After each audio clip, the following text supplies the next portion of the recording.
المغربيين يصنعون الحدث ويتأهلون إلى دور ال16 بعد فوز ليس بسهل أمام المنتخب الكندي. ما عقد المهمة على المغربيين هو تكتيك الرقراق الدفاعي في الشوط الثاني، وكلنا نعرف مدى خطورة الكنديين عند استلامهم الكرة. ففي الشوط الأول لم نرى أي تهديد من الكنديين على مرمى بونو، وحتى هدفهم الوحيد جاء من خطأ تقديري من لاعبنا المغربي نايف أكرد، ولكن تغير الوضع مع تغير التكتيك. ما علينا من هالموضوع، المهم الفوز. وبصراحة اليوم كلمة السر ومفتاح النجاح للمغربيين في هذه المباراة هو يوسف نصيري، فقد تسبب بالهدف الأول بشكل مباشر بسبب ضغطه العالي على مدافع كندا الذي أغلقت عليه منافذ التمرير، والتفت لحارس المرمى وأعطاها إياه ليتقدم النصيري وليقترب منه كثيرا وليجعله يمرر بدون النظر إلى الزملاء، لتأتي الكرة إلى قدم زياش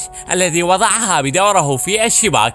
الهدف الثاني جاء بتمريرة عالمية من أشرف حكيمي، وكان في استقبال تلك التمريرة النصيري الرائع الذي روض الكرة بصورة ممتازة وانطلق ووجه وسجل. ولم يكتفي بهذا بل سجل الثالث وكان هدفه صحيح لولا تدخل أكرد بالهجمة، فتسديدته كانت قوية للغاية ولا تحتاج للتمويه. وإحقاقا للحق الجميع قدم اليوم، ولكن الأبرز كان النصيري، ولهذا قررت أن أكافئه وأعطيه 3/4 الحلقة، لأنه ببساطة هو أكبر المساهمين في هذا الإنجاز التاريخي. مبارك عليكم التأهل يا معشر المغربيين، نأمل أن نراكم متقدمين أكثر في البطولة، ونتمنى أن يحالفكم الحظ وأن تكونوا طرفا في النهائي، لما لا وأنتم في أرضكم العربية وما بين جماهيركم المحبة. كان معكم أدرة يوبر، مع السلامة.